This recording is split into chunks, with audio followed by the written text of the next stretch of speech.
This is a food science segment on making chocolate Pop Rocks. When you put pieces of chocolate in your mouth, you're going to get the crackling of Pop Rocks.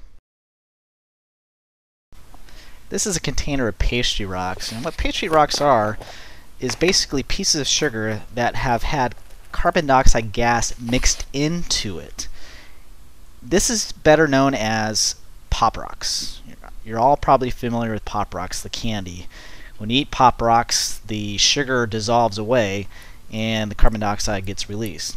So here we're putting the Pop Rocks into 98-degree water. It's like the temperature of saliva in your mouth, and that's the familiar popping sound from Pop Rocks.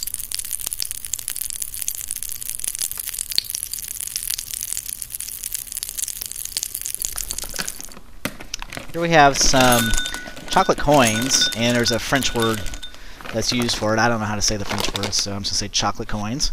And the reason why chocolate coins are used is because they're the same size pieces.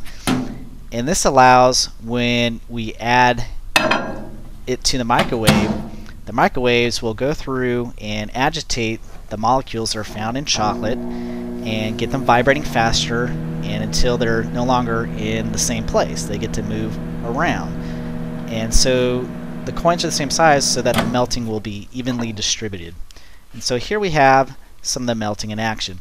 And you need to put it in the microwave for about 30-second intervals until you get a nice liquid consistency, until there's no solid form of the chocolate anymore.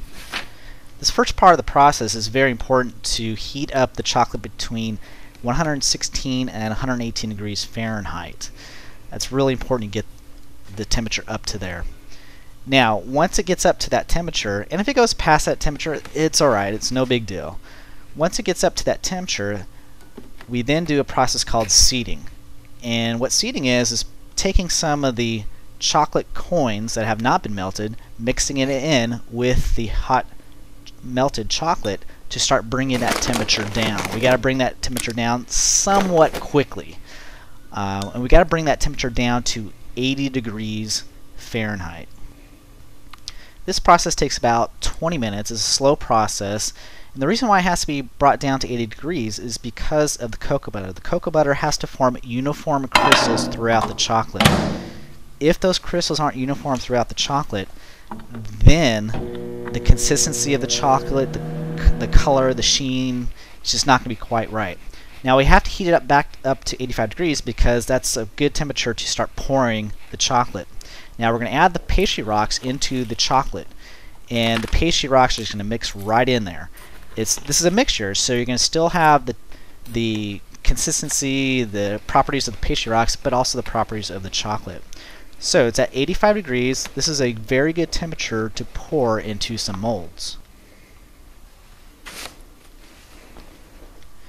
So I'm pouring it into the molds. You can get these molds from party stores. Almost any kind of molds you can buy. These are star-shaped molds, and you have to pour pretty quickly because that 85-degree temperature is not going to stay there. The temperature is going to drop. The chocolate's going to cool down, and when it cools down, it's harder to pour. So this process has to be pretty quick.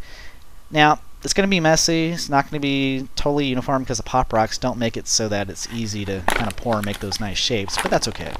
Cooling takes about 10 to 20 minutes. You can also put it in the fridge to speed up the cooling process. But once you're done, you have this mixture of the chocolate and the Pop Rocks together. Now here's another process where you can make chocolate Pop Rock lollipops. And you can buy, again, these kits and those little lollipop sticks at party stores very, very cheap. And it's the same process. You just happen to add these lollipop sticks. Well, the big question is, how does this fit into a science classroom? Well, here's some of the science concepts covered. Phase changes, going from a solid to a liquid to a gas and back.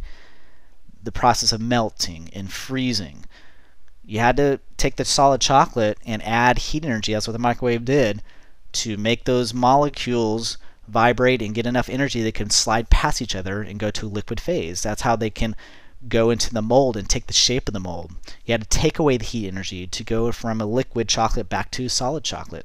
Also, mixtures can be taught here. Mixtures where the substances are mixed together but they retain their own properties. The Pop Rocks, they keep their own properties when mixing the chocolate, and chocolate keeps its own properties. And chocolate itself is a huge mixture of different kinds of chemicals. Pop Rocks is a mixture in itself with carbon dioxide and sugar. So there's some of the scientific concepts that can be taught with this demo.